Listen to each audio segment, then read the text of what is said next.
The Illinois Supreme Court has just overturned, remember him, actor Jussie Smollett, the conviction that he had for orchestrating a hate crime hoax in 2019 that burned resources in his city, in Chicago, did all sorts of things, and it was all a lie. Well, Smollett was convicted in 2021 on 5 counts, sentenced to 150 days in jail, released after only 6 days behind bars while he appealed his case. Smollett's attorney said in a statement this was not a prosecution based on facts. Rather, it was a vindictive persecution, and such a proceeding has no place in our criminal justice system. Ultimately, we are pleased that the rule of law was the big winner today. We are thankful to the Illinois Supreme Court for restoring order to Illinois' criminal law jurisprudence. Kerri Urbahn is with me now, Fox News legal editor. So what happened today, and what does this mean for Smollett? Well, the conviction was dismissed on procedural grounds, and it's a pretty significant decision by the Illinois Supreme Court. I'll get to that in a minute, Harris, but first I just want to talk for a moment about my personal experience with this case. I was at the Department of Justice at the time when the Jussie Smollett story blew up, and I was head of communications, and I was getting tremendous pressure from folks on the outside to announce that the department was going to open a hate crimes investigation. Now, of course, that decision had not yet been made, but I was getting bombarded with that question. And the local people we were working with at the time and the FBI were getting a lot of those questions as well. They wanted to be able to say that that's what they were going to take a look at.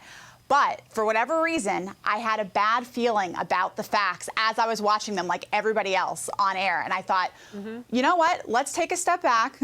Let's take a deep breath. Let's wait 24 hours because there's something about this that is not adding up. And as it turned out, that was in fact the case. He made these allegations up that he had been attacked, and we all know the story. Today, the state Supreme Court, and I'm just reading through the decision as we speak, so I'm not quite finished with it yet, so I can only give a top-line overview of it.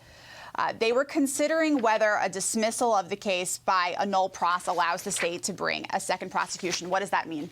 So there's something that a defendant can work out with a state prosecutor and it's basically an agreement that the state will make with someone to not prosecute them. It's not an acquittal, it's just a deal. So this deal was made initially with Jussie Smollett.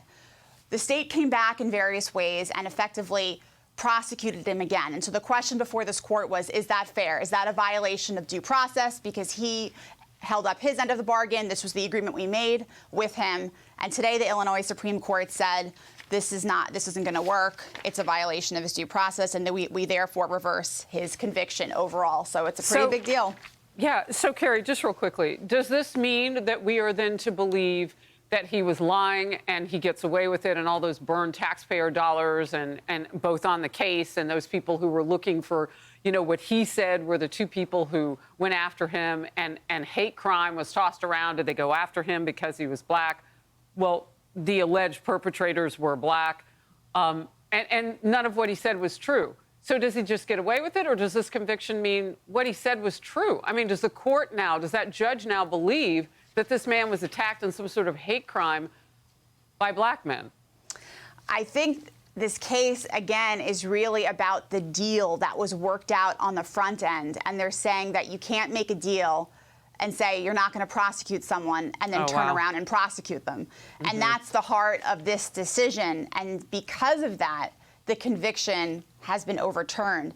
But I don't think obviously, that's a very separate issue than what you're getting to, which is him lying, him doing all of these shenanigans. Well, we all know what actually happened. Yeah. So what you're describing is a legal maneuver that was played early and now has come to fruition his defense, versus what I'm talking about, the truth. That's right. That's right. So that doesn't change the truth that he lied. Wow, Kerri, I'm glad you're here. I know you're just making your way through it. Hey, everyone. I'm Emily Campagno. Catch me and my co-hosts Harris Faulkner and Kaylee McEnany on Outnumbered every weekday at 12 p.m. Eastern, or set your DVR. Also, don't forget to subscribe to the Fox News YouTube page for daily highlights.